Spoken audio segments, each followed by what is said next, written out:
하루를 살아가는 시편 묵상 3월 13일 묵상을 시작하겠습니다. 오늘의 제목은 가난한 자가 받는 은혜입니다. 오늘의 시편 말씀을 읽겠습니다. 오늘은 시편 41편 전반부의 말씀을 묵상하겠습니다. 시편 41편 1절에서 6절입니다.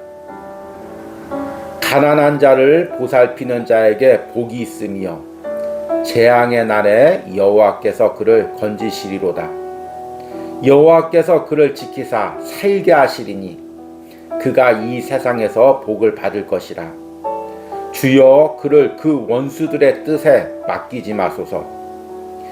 여호와께서 그를 병상에서 붙드시고 그가 누워있을 때마다 그의 병을 고쳐 주시나이다.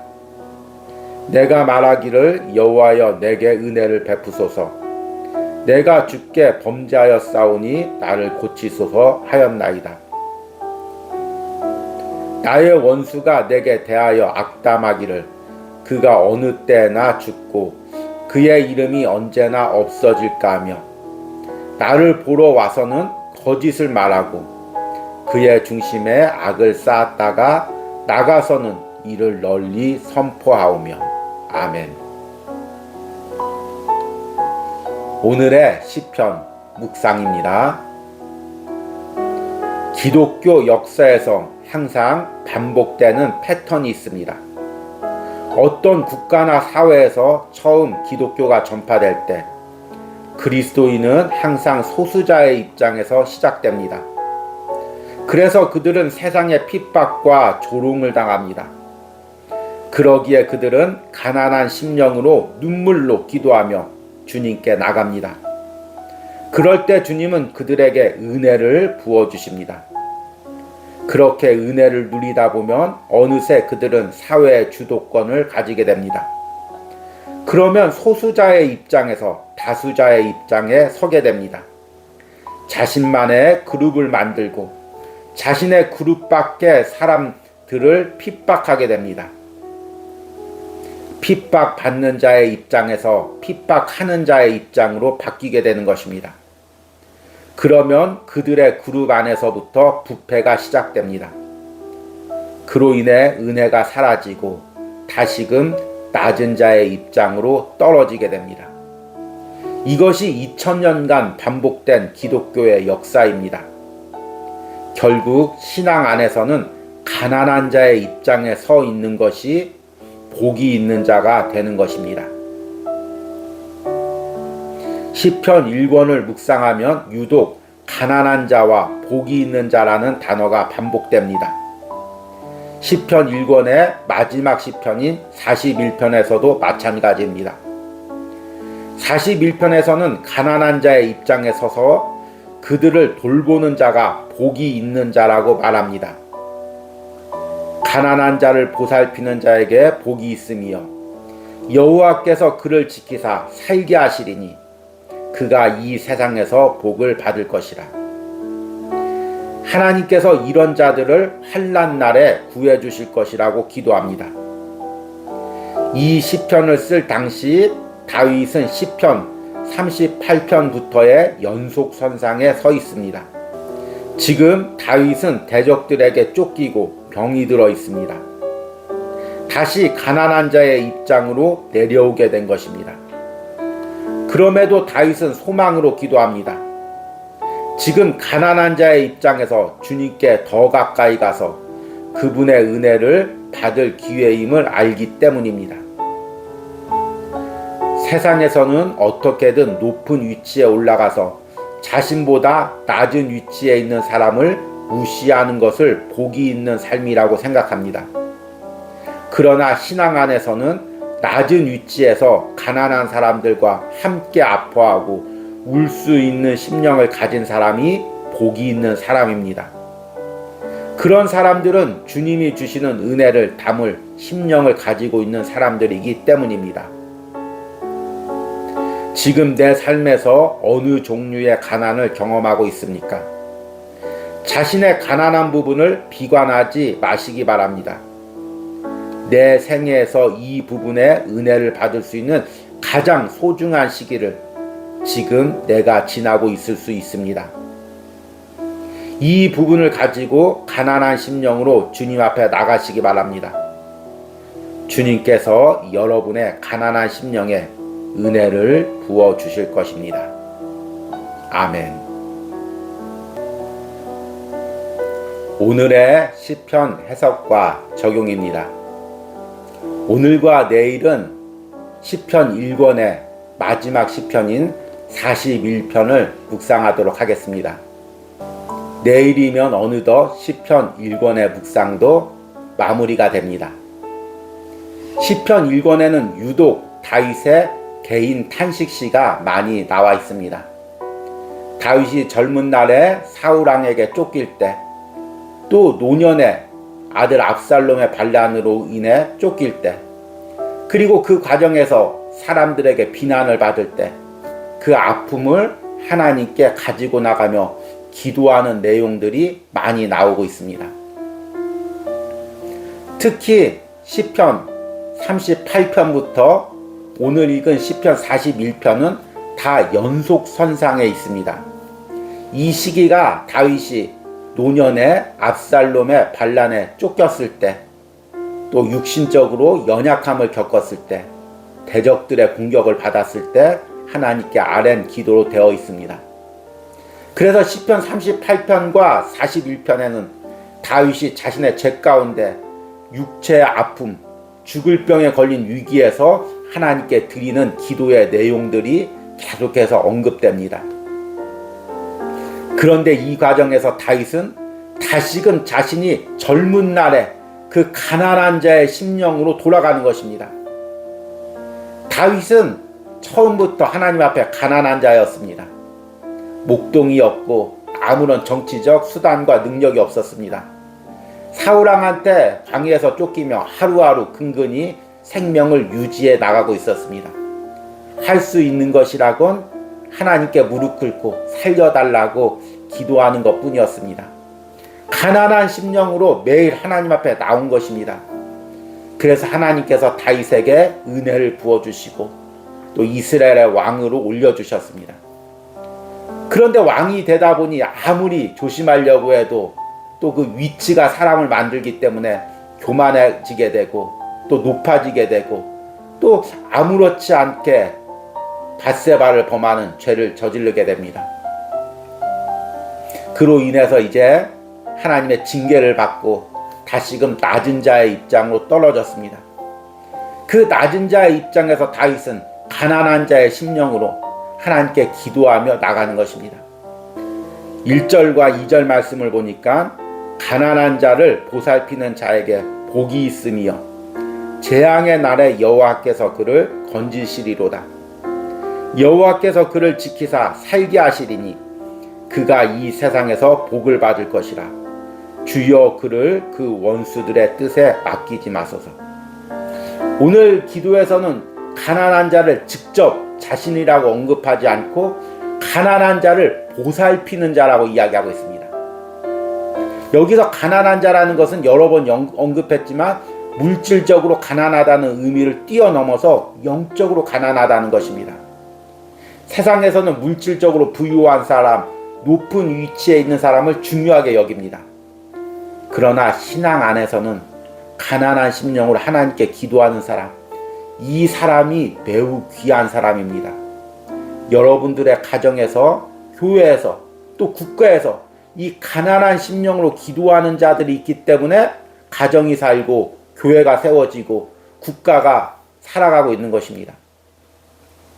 이런 자를 귀하게 여기는 사람이 가난한 심령으로 같은 마음으로 하나님께 나가는 자입니다. 저는 목회를 하면서 가장 귀하게 여기시는 분들이 때론 나이 들은 권사님들, 아무도 알아주지 않는 분들, 성전에서 새벽마다 눈물로 기도하면서 주의 종과 또 나라와 민족을 위해서, 교회를 위해서, 가정을 위해서 기도하시는 분들입니다. 그래서 이분들의 기도가 너무 귀합니다. 그래서 그런 분들을 신방하거나 그런 분들을 위해서 기도할 때면 항상 위로하고 힘을 줍니다. 권사님, 집사님, 지금 집사님의 기도가 아무도 알아주지 않아도 이 기도가 지금 가정을 살리고 있습니다. 교회를 살리고 있습니다. 주의 종에게 힘을 주고 있습니다. 나라를 살리고 있습니다.